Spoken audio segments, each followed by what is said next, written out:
Hi friends, നമസ്കാരം. നമ്മുടെ ഇഷ്ടവിശേഷമായ സ്നേഹക്കൂണ്ട് വിശേഷമായിട്ടാണ് വന്നിരിക്കുന്നത്. അപ്പോൾ എല്ലാവർക്കും നല്ലൊരു ദിവസം ആശംസിച്ചുകൊണ്ട് തന്നെ വിശേഷത്തിലേക്ക് പോകാം. തുടങ്ങുമ്പോൾ തന്നെ കാണുന്നത് നമ്മുടെ ഋതുവിനെയും അതുപോലെ തന്നെ ഇന്ദ്രനെയാണ്. അപ്പോൾ ഇന്ദ്രനോട് ഇങ്ങനെ സംസാരിച്ചുകൊണ്ടിരിക്കുകയാണ്. അവസാനം ഋതുവിന് നേരിട്ട് ഫോട്ടോ കൊടുക്കാം എന്ന് സമ്മതിച്ച ശേഷം ഫോൺ വയ്ക്കുകയാണ് കേട്ടോ. അപ്പോൾ ഋതു ഭയങ്കര സന്തോഷമായിട്ട് ഭയങ്കര ഹാപ്പി ആയിട്ട് അങ്ങനെ കിടന്നുറങ്ങുന്നു. അപ്പോൾ നമ്മുടെ സ്വാതിയെ കെട്ടിപ്പിടിച്ച സ്വപ്നമൊക്കെ കണ്ടു കിടക്കുകയാണ്. പിന്നെ കാണുന്നത് നമ്മുടെ പല്ലവീനെയാണ്. പല്ലവി നമ്മുടെ എന്താ പറയുക, പ്രതാപൻ പറഞ്ഞ കാര്യങ്ങൾ ഒരു ബുക്കിലേക്ക് ഇങ്ങനെ എഴുതുകയാണ്. ആ ഒരു ശ്രുതി ചോദ്യം പോലെ ഇങ്ങനെ പറഞ്ഞിരുന്നല്ലോ, ഉപ്പിലുണ്ട് മുളകില്ല എന്നൊക്കെ പറഞ്ഞിരുന്നല്ലോ. അപ്പം അതാണ് പല്ലവിയുടെ മനസ്സ് നിറച്ച് പല്ലവി അവസാനം എഴുതി. അപ്പോൾ കുട്ടിയാനയിലുണ്ട്, പിടിയാനയിലില്ല, ഉപ്പ് മുളക്, ഉപ്പിലുണ്ട് മുളകിലില്ല എന്നൊക്കെ പറഞ്ഞ് എല്ലാം എഴുതി വെച്ചു. അതിനുശേഷം കുറേ നേരം ആലോചിച്ച് കണ്ടുപിടിച്ചു ആ പേര് മറ്റൊന്നും ആയിരുന്നില്ല, അതാണ് കുറുപ്പ് എന്നുള്ളത്. ഞെട്ടിത്തരിച്ചിരിക്കുകയാണ്. അപ്പോഴാണ് ശോഭയിലേ പോകുന്നത്. എന്തോ നാടി ഈ രാത്രി ഇരുന്ന് കുത്തിക്കുറിച്ചുകൊണ്ടിരിക്കുന്നത്, അമ്മേ ഇതൊന്ന് നോക്കിയമ്മേ എന്ന് പറഞ്ഞു. കുറുപ്പോ? എന്ത് കുറുപ്പ്? അതെ ഇത് നോക്കി, കുട്ടിയാനയിലില്ല, പിടിയാനയിലില്ല, ഇന്ത്യൻ റുപ്പിയിലുണ്ട്, ഇന്ത്യൻ റമ്മിയിലില്ല, ഉപ്പിലുണ്ട് മുളകിലില്ല. അപ്പോൾ എന്താ, എല്ലാം കൂടി കൂട്ടി വായിച്ചപ്പോൾ കുറുപ്പ് അല്ലേ അത്? ഇത് കുറുപ്പാ. പക്ഷേ എന്നാലും എനിക്കത് വിശ്വസിക്കാൻ പോലും പറ്റുന്നില്ല. പൊന്നുമ്പടം തകരാനായിട്ട് കുറുപ്പങ്ങൾ ആഗ്രഹിക്കുമോ? എന്നോടിപ്പോൾ പറഞ്ഞത് പറഞ്ഞു. ദയവ് ചെയ്ത് ഇതാരോട് ചെന്ന് പറഞ്ഞേക്കരുത്. കുറുപ്പും ആ കുടുംബവും തമ്മിലുള്ള ബന്ധം അറിയാലോ. അതൊക്കെ അറിയാമേ, പക്ഷേ എന്തുകൊണ്ടായിരിക്കാം കുറുപ്പിൻ്റെ പേര് പ്രതാപം പറയാൻ കാരണം? കുറുപ്പങ്ങള് പൊന്നുമടത്തിൻ്റെ രഹസ്യ ശത്രു ആവുന്നത് എങ്ങനെയാ? ഒന്നുകിൽ പ്രതാപൻ നുണ പറയുന്നു, അല്ലെങ്കിൽ എന്താ നീ ഉദ്ദേശിച്ചത്? എൻ്റെ അമ്മേ, ഇനിയും കുറേ സത്യങ്ങൾ കൂടി പുറത്തു വരാനുണ്ടെന്നുള്ളതാ സത്യം.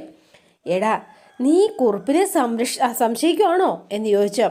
ഇല്ല, പക്ഷേ എന്തോ സേതുവേട്ടൻ്റെ അമ്മയുടെ വിഷയം വന്നപ്പോൾ കുറുപ്പങ്ങൾ ശരിക്കും ഒന്ന് ഉഴപ്പി. അതെന്തുകൊണ്ടാണെന്ന് എനിക്ക് ഇതുവരെ മനസ്സിലായിട്ടില്ല. വെറുതെ കുറുപ്പിനെ ഒന്ന് സംശയിക്കാൻ നിൽക്കണ്ട. ആ വീടിനോട് എന്തെങ്കിലും ദേഷ്യമുണ്ടെങ്കിൽ എപ്പോഴെങ്കിലും ആ കുറുപ്പ് എന്തെങ്കിലുമൊക്കെ ചെയ്തേനെ. മാധവമേനോൻ പെട്ടെന്ന് മരിച്ചപ്പോൾ ആ കുടുംബം നിലനിർത്താൻ ശ്രമിച്ച ആളാണ് കുറുപ്പ്, അല്ലാതെ നശിപ്പിക്കാൻ നോക്കിയ ആളല്ല. അന്ന് എളുപ്പത്തിൽ അയാൾക്ക് സാധിക്കായിരുന്നല്ലോ, എന്നിട്ടും ചെയ്തിട്ടില്ല. എനിക്കറിയാമേ, പക്ഷേങ്കിൽ എവിടെയോ എന്തുകൊണ്ടായിരിക്കും പ്രതാപൻ ഇങ്ങനൊരു പേര് പറഞ്ഞത്? അതാ ഞാൻ ആലോചിക്കുന്നത്. നിങ്ങളെ പരസ്പരം തല്ലിക്കാൻ വേണ്ടിയിട്ടായിരിക്കും. എന്താ, അങ്ങനെ ആയിക്കൂടെ? ആയിക്കൂടാന്നില്ല, ശരിയാണ്, അതോ ആവാം. അതിനാണ് സാധ്യത കൂടുതൽ. അതുകൊണ്ട് എൻ്റെ മോള് പ്രതാപം പറഞ്ഞതിൻ്റെ പുറകെ ഒന്നും പോകേണ്ട കേട്ടോ, മനസ്സിലായോ? ഈ ഒരു പേര് കണ്ടുപിടിച്ച വിവരം പോലും നീ സേതുവിനോട് പറയാൻ പോലും നിൽക്കണ്ട. മനസ്സിലാവുന്നുണ്ടോ നിനക്ക്? എല്ലാം മനസ്സിൽ നിന്നങ്ങ് മായ്ച്ചു കളഞ്ഞേര്. അതുകൊണ്ട് പിടിയാനിലോ ഉപ്പുമില്ല, മനസ്സിലായോ നിനക്ക് എന്ന് ചോദിച്ചു. മനുഷ്യരെ പരസ്പരം ശത്രുക്കളാകുന്നത് ചിലർക്കൊരു വിനോദമാണ്. ഈ പ്രതാപൻ ആ കൂട്ടത്തിൽ പെടും. അതുകൊണ്ട് അയാൾ വരിച്ച വരയിൽ വേറെ ആര് വേണമെങ്കിൽ വീണോട്ടെ, ദൈവത്തെ ഓർത്ത് നീ ചെന്ന് വീഴരുത്. കേട്ടല്ലോ ഞാൻ പറഞ്ഞത്? ശരി അമ്മേ, കേട്ടു. എങ്കിൽ പിന്നെ ആ പ്രതാപനെ കുറിച്ച് എല്ലാം അറിയാവുന്നവളാ. എന്നിട്ട് അവളിരുന്ന് കുത്തിക്കുറിച്ചുകൊണ്ടിരിക്കുന്നു എന്ന് പറഞ്ഞ് ശോഭ അങ്ങ് പോയി. എങ്കിലും എന്തോ ഒരു സംശയം കുറേ നേരം കൈ പിടിച്ചു. എന്നിട്ടത് കീറി ഇങ്ങനെ കളയുകയാണ്. എങ്കിലും പല്ലവിയുടെ മനസ്സിൽ എവിടെയോ ഒരു കരട് വീണു കേട്ടോ. പിന്നെ കാണുന്നത് നമ്മുടെ ഇന്ദ്രനെയാണ്. കള്ളൻ്റെ വേഷം കിട്ടി പൊന്നുമടത്തിലെത്തിയിരിക്കുകയാണ് ആള്. പതിയെ ഇന്ദ്രൻ അവിടെ നിന്ന് ഓരോ സ്റ്റെപ്പായി കയറി നോക്കി വളരെ സൂക്ഷ്മമായി നിരീക്ഷിച്ച് നേരെ ഋതുവിൻ്റെ റൂമിലേക്കാണ് ആൾ വച്ചു പിടിപ്പിക്കുന്നത്. അതിനുശേഷം പതുക്കെ എങ്ങനെയൊക്കെയോ കമ്പിയും കോലും ഒക്കെ വെച്ച് ഋതുവിൻ്റെ റൂമൊക്കെ തുറന്നു ആളകത്തേക്ക് കയറി കേട്ടോ. അകത്ത് കയറി ചെന്നപ്പോഴത്തേനും ഋതു അവിടെ കിടപ്പുണ്ട്, നമ്മുടെ സ്വാതിയും ഉണ്ട്. അവരെ നോക്കി എന്നിട്ട് പതിയെ ഒച്ചയും അനക്കവും ഒന്നും വെക്കാതെ നേരെ ചെല്ലുന്നത് അവർ ഋതുവിന് കൊടുത്ത സമ്മാനം എടുക്കാനാണ്. അപ്പം അവർ നല്ല ഉറക്കമാണെന്ന് ഉറപ്പിച്ച ശേഷം നേരെ ചെന്നു ആ പാവയും ആ കൊടുത്തിരുന്ന ആ ഗിഫ്റ്റിൻ്റെ ഒരു പേപ്പർ ഉണ്ടല്ലോ, അതായത് ആ ഫോട്ടോയും എടുത്ത് നേരെ ഇന്ദ്രൻ പുറത്ത് ചാടുകയാണ് കേട്ടോ. പിന്നെ കാണുന്നത് നമ്മുടെ ഇന്ദ്രനെയാണ്. അപ്പോൾ ഋതുവിനെ വെയിറ്റ് ചെയ്ത് ഇന്ദ്രൻ നിൽക്കുകയാണ്. അപ്പോഴേക്കും ജിത്ത് അവിടെ നിന്നിങ്ങനെ നിൽക്കുന്ന സമയത്താണ് നമ്മുടെ ഋതു അങ്ങോട്ടേക്ക് വരുന്നത്. ആളുടെ കയ്യിൽ ഒരു ഫോട്ടോയും ഉണ്ട്. തന്നെ ഫോട്ടോ എടുത്ത് കാണിക്കുകയാണ്. ഇത് കണ്ടോ എന്ന് ചോദിച്ചു. ആ ഇതെങ്ങനെയുണ്ട്? ആ ഹായ് ഹാൻസം, യെസ് എന്നാ എന്ന് പറഞ്ഞ് ഋതുവിൻ്റെ നേരെ നീട്ടി. അപ്പം ഇത് വാങ്ങാൻ തുടങ്ങിയപ്പം അല്ലെങ്കിൽ വേണ്ട, തൻ്റെ കയ്യിലുള്ള ആ ഫോട്ടോ തന്നെ കാണിച്ചാൽ മതി, അതാണ് നല്ലത്. സോറി ജിത്ത് എന്നോട് ക്ഷമിക്കണം. എന്തു പറ്റി? അല്ല, ആ ഫോട്ടോ അവിടെ കാണാനില്ല. കാണാനില്ലേ? പിന്നെ എവിടെ പോയി? അറിയില്ല, ഞാൻ അവിടെയൊക്കെ നോക്കി. ആ ഫോട്ടോയും കാണാനില്ല, ആ ജിത്ത് തന്ന ആ പാവയും കാണാനില്ല. അയ്യോ ശോ, സത്യം പറഞ്ഞാലേ കഴിഞ്ഞ ദിവസം ആക്രി സാധനങ്ങൾ വാങ്ങാൻ ആൾക്കാർ വന്നായിരുന്നു. ഇനി ബേബി ചേച്ചി എങ്ങാനും ശ്രദ്ധിക്കാതെ എടുത്തു കൊടുത്തോന്നാ എൻ്റെ ഒരു സംശയം. അയ്യോ ഇനിയിപ്പോൾ എന്താ ചെയ്യുക? ഞാൻ ആകെ വിഷമത്തിലാണ് ജിത്ത്. സത്യം പറഞ്ഞാൽ ആദ്യമായിട്ട് ജിത്ത് എനിക്ക് തന്ന സമ്മാനമാ പാവ. അതുപോലും എന്നെക്കൊണ്ട് സൂക്ഷിക്കാൻ പറ്റിയില്ല. ആ കളയടോ, സാരമില്ല, നമുക്ക് വേറെ ഉണ്ടാക്കാന്നേ. താനല്ലല്ലോ കളഞ്ഞത്, ജോലിക്കാരിയല്ലേ. എന്നാലും പിന്നെ അതെ, ഇങ്ങോട്ട് വരുന്ന വഴിക്ക് എനിക്ക് എന്തൊക്കെയോ ഞാൻ കുറച്ച് കാര്യങ്ങളൊക്കെ ചിന്തിക്കായിരുന്നു. എന്താണെന്നറിയില്ല, ഏതാണ്ടൊക്കെ ഒന്ന് ശരിയായി വരുന്ന ലക്ഷണങ്ങളാണ് കാണുന്നത്. എന്താ ആലോചിച്ചത്? നമ്മുടെ കല്യാണത്തിന് വേറൊന്നുമല്ലെന്നേ, നമ്മുടെ കല്യാണത്തിനെ എന്തൊക്കെയോ ഓരോ തടസ്സങ്ങൾ വരാൻ പോകുന്നത് എൻ്റെ മനസ്സിലിരുന്ന് ആരോ പറയുന്നത് പോലെ തോന്നുക. അത് ചിലപ്പോൾ സംഭവിക്കാനും സാധ്യതയുണ്ട് എന്ന് പറഞ്ഞു. എൻ്റെ തോന്നലായിരിക്കുമോ എന്നറിയില്ല, എന്നാലും ചില പരിഹാരങ്ങളൊക്കെ ചെയ്യണമെന്ന് എൻ്റെ മനസ്സിൽ തോന്നുന്നു. ചെയ്യാം ജിത്ത്, എന്ത് വേണമെങ്കിലും ചെയ്യാം, നമ്മുടെ നന്മയ്ക്ക് വേണ്ടിയല്ലേ, എന്ത് വേണമെങ്കിലും ചെയ്യാം എന്ന് പറഞ്ഞു. എന്നാലേ ഞാൻ സ്ഥിരമായിട്ട് പ്രാർത്ഥിക്കാൻ പോകുന്ന ഒരു ക്ഷേത്രമുണ്ട് ഇവിടെ, മുല്ലയ്ക്കൽ എന്നാണ് സ്ഥലത്തിൻ്റെ പേര്. അവിടെ നമുക്ക് 2 പേർ കൂടി അവിടം വരെ ഒന്ന് പോയാലോ? എന്തു പറയുന്നു? അപ്പം പിന്നെ രാവിലെ പോയാൽ രാത്രി എഴുട്ടുന്നതിന് മുൻപ് എന്താണേലും തിരിച്ചെത്താം. എന്തു പറയുന്നു? ആ ഫോട്ടോ അവിടെ കൊടുത്ത് പൂജിക്കുകയും ചെയ്യാം. അപ്പം ഋതു, എന്നാലേ പല്ലവിയും കൂടി വിളിച്ചാലോ? വേണ്ടെന്നേ, അത് ശരിയാവില്ല, നമ്മൾ 2 ആളും മതി.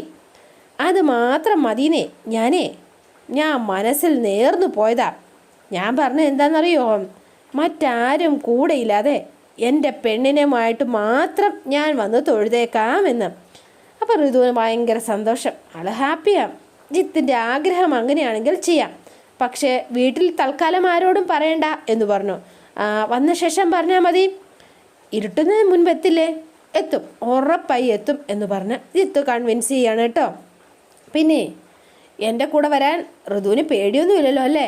എന്ത് പേടി, എനിക്ക് സന്തോഷമല്ലേ ഉള്ളൂ. നമുക്ക് പോവാന്നേ. ആയിക്കോട്ടെ, എന്നാൽ നാളെ തന്നെ ആയിക്കോട്ടെ. ശുഭശ്രീ ശീക്രം എന്നാണല്ലോ.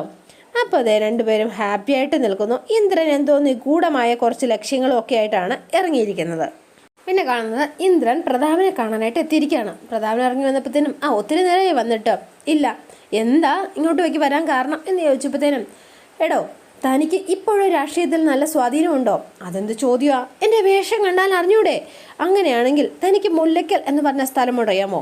അവിടെ തൻ്റെ പാർട്ടിക്ക് സ്വാധീനമുണ്ടോ? താൻ എന്താണോ ഈ പറയുന്നത്? ഈ കേരളത്തിൽ എവിടെ വേണമെങ്കിലും അല്ലെങ്കിൽ ഏത് സ്ഥലത്താണെങ്കിലും പാർട്ടിക്ക് സ്വാധീനമുള്ള പാർട്ടി തന്നെയാണ്. അതെ, മുന്നണിയിലെ ഘടകകക്ഷികളാണ് ഞങ്ങളുടെ പാർട്ടിക്കാർ എന്ന് ഓർക്കണം.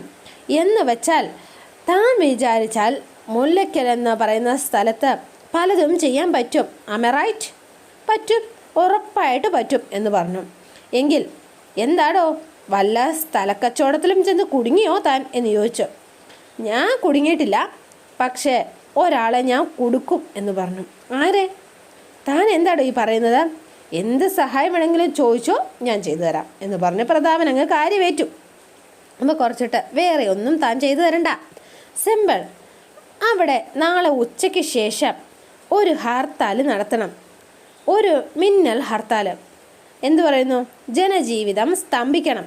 അപ്പോഴാണ് നമ്മുടെ എന്താ പറയുക, കുറ്റിച്ചിറ ബിന്ദു ഉണ്ട് അവിടെ. യാത്രാ സൗകര്യങ്ങൾ പെട്ടെന്ന് നിലയ്ക്കണം, മനസ്സിലാകുന്നുണ്ടോ? കടകൾ അടയണം, എല്ലാ കാര്യത്തിലും ഹർത്താൽ വേണം. ഹർത്താലോ എന്ന് ചോദിച്ചോ? അതെ, ഇപ്പോൾ ഹർത്താൽ നടത്തണമെങ്കിൽ കുറച്ച് നിയന്ത്രണങ്ങളൊക്കെ ഉണ്ട്. എടോ, താൻ വിചാരിച്ചാൽ അതൊക്കെ മാറ്റി വയ്ക്കാൻ പറ്റില്ലേടോ എന്ന് ചോദിച്ചു. ഇയാൾ എന്താ ഉദ്ദേശിക്കുന്നതെന്ന് മനസ്സിലായില്ല കേട്ടോ. ഇവരിങ്ങനെ ആലോചിച്ച് നിൽക്കുകയാണ്. അങ്ങനെ കുറേ നേരം പ്രതാപൻ ഇങ്ങനെ ആലോചിച്ചു. എടോ, നിങ്ങളുടെ പാർട്ടിയുടെ പ്രവർത്തകനെ അജ്ഞാതനായ ഒരു സംഘം ആളുകൾ തല്ലി. എടോ അത് പോരേടോ ഹർത്താലിനുള്ള ഒരു കാരണം. എന്താ? അത് തന്നെ ധാരാളമല്ലേ? അപ്പോൾ പ്രതാപൻ കുറേ നേരം ഇങ്ങനെ ആലോചിക്കുകയാണ്, എന്താ കാരണം എന്ന് പറയാമെന്നോർത്ത്. കുറച്ചു നേരം ഇങ്ങനെ നിന്നു. കാരണം തൽക്കാലം അത് മതി. പക്ഷേ എന്തെന്നാലും താൻ എന്തേ പറയുന്നത്? ശരി, ഞാനൊന്ന് നോക്കട്ടെ എന്ന് പറഞ്ഞ് പ്രതാപൻ കാര്യം കയറിയേറ്റു. ആ, നോക്കാം എന്ന് പറഞ്ഞു. നോക്കാം എന്ന് പറഞ്ഞാൽ പോരാ, താൻ എനിക്ക് വാക്ക് തരണം. പിന്നെ രാഷ്ട്രീയക്കാരൻ എന്ന നിലയിൽ തനിക്ക് കിട്ടുന്ന ഏറ്റവും വലിയൊരു ക്രെഡിറ്റാണെന്ന് താനിതങ്ങ് കൂട്ടിക്കോ. എനിക്കത് വാക്ക് കിട്ടിയിരിക്കണം. ശരി, വാക്ക് തന്നിരിക്കുന്നു. നാളെ ഹർത്താൽ അവിടെ നടന്നിരിക്കും. ഉച്ചയ്ക്ക് ശേഷം അവിടെ വന്യജീവി ശല്യമുണ്ട്. അതുകൊണ്ട് ആ വന്യജീവി ശല്യത്തിൻ്റെ പേര് പറഞ്ഞ് ആ ശല്യത്തിൽ നിന്നും നാട്ടുകാരെ രക്ഷിക്കുക. എങ്ങനെയുണ്ട്? അതെ, സെൻസിറ്റീവ് ഇഷ്യൂ. അതുകൊണ്ട് നാട്ടുകാർ ഹർത്താൽ അനുകൂലിക്കുകയും ചെയ്യും. എങ്ങനെയുണ്ട്? അപ്പം മഞ്ജു, അതായിരിക്കും നാളെ ഹർത്താലിനുള്ള കാരണം. പോരെ? ആ, മതി, ധാരാളം മതി. പക്ഷേ പ്രതാപ, എനിക്കൊരു ഹർത്താൽ നടന്നു കണ്ടാൽ മാത്രം മതി. ഓക്കെ. അല്ല, എന്താണ് പരിപാടി? എന്നോട് കൂടി ഒന്ന് പറ എന്ന് പറഞ്ഞു. അതെ, അതിനിപ്പോൾ സമയമായില്ല പ്രതാപ, വരട്ടെ, പോട്ടെ എന്ന് പറഞ്ഞുകൊണ്ട് ഇന്ദ്രൻ അങ്ങോട്ടേക്ക് പോയി. എന്നിട്ട് ഇന്ദ്രൻ അങ്ങ് പോയി കഴിഞ്ഞ ശേഷം നമ്മുടെ മഞ്ജു വന്നിട്ട്, അതെ, നിങ്ങൾ സൂക്ഷിക്കണം, അയാൾ അപകടകാരിയാണ്. നിങ്ങൾ അയാൾ പറയുന്ന കേട്ട് തുള്ളിയാൽ വല്ല കടുവയുടെയും വായിച്ചെന്ന് ചാടും. ഇതിൽ എന്ത് കടുവ എന്ന് പറഞ്ഞ പ്രതാപൻ ഇങ്ങനെ നിൽക്കണം. രാവിലെ രണ്ടുപേരും യാത്ര പുറപ്പെടാനായിട്ട് ഇറങ്ങിയിരിക്കുകയാണ്. അപ്പം ഋതു വന്നു. ആ, വന്നോ? അതെ, നമ്മൾ രാത്രി തന്നെ തിരിച്ചെത്തില്ലേ? ഓ, പിന്നെന്താ, തീർച്ചയായിട്ടും എത്തും എന്ന് പറഞ്ഞു. സത്യത്തിൽ ഞാൻ ആരുടെയും കൂടി ഇത്ര ദൂരമൊന്നും യാത്ര ചെയ്തിട്ടേ ഇല്ല. പിന്നെ നമ്മൾ തനിച്ചായിരിക്കുമ്പോഴേ അവരോടൊന്നും പറയാതെ ഞാൻ വന്നിരിക്കുന്നത് എന്നിങ്ങനെ ഋതു പറയുകയും ചെയ്തു. അങ്ങനെ വരുമ്പോൾ മനസ്സിനെന്തോ ഒരു അസ്വസ്ഥത വരില്ലേ? അതെന്തിനാ അങ്ങനെ എന്ന് ചോദിച്ചോ. അതെ, നമ്മൾ പോകുന്നത് അമ്പലത്തിലേക്കാണ്, അതും തൊഴാൻ വേണ്ടിയിട്ട്. അപ്പം പിന്നെ എന്തിനാ അസ്വസ്ഥത? ഭഗവാനെ, ഈ മിടുക്കിയായ സുന്ദരിയെ ഒരു തടസ്സവും കൂടാതെ എനിക്ക് തന്നെ കിട്ടണേ, വേണ്ട സഹായമൊക്കെ ചെയ്തു തരണേ എന്ന് പ്രാർത്ഥിക്കാൻ. എന്താ അത് പോരെ? പറയുന്നു. ആൾ ഭയങ്കര സന്തോഷത്തിലാണ്. അപ്പം ഇവളെയും കൂട്ടിക്കൊണ്ട് പുറപ്പെടുകയാണ്. അതോടെയാണ് ഇന്നത്തെ വിശേഷം അവസാനിക്കുന്നത്. ഇനി വരുന്നതൊക്കെ നല്ല അടിപൊളി വിശേഷമാണ് കേട്ടോ. അപ്പോൾ എല്ലാവരും വെയിറ്റ് ചെയ്യുക. ഇഷ്ടപ്പെടുകയെങ്കിൽ ലൈക്ക് ചെയ്യാനും ഷെയർ ചെയ്യാനും മറക്കല്ലേ. തൊട്ടടുത്ത ആ ബെൽ ബട്ടൺ കൂടെ ഒന്ന് ഞെക്കുകയാണെങ്കിൽ ഞാൻ ഇടുമ്പോൾ തന്നെ നോട്ടിഫിക്കേഷൻ ലഭിക്കുന്നതായിരിക്കും. പുതുപുത്തൻ വിശേഷമായിട്ട് എത്താം. Bye and see U.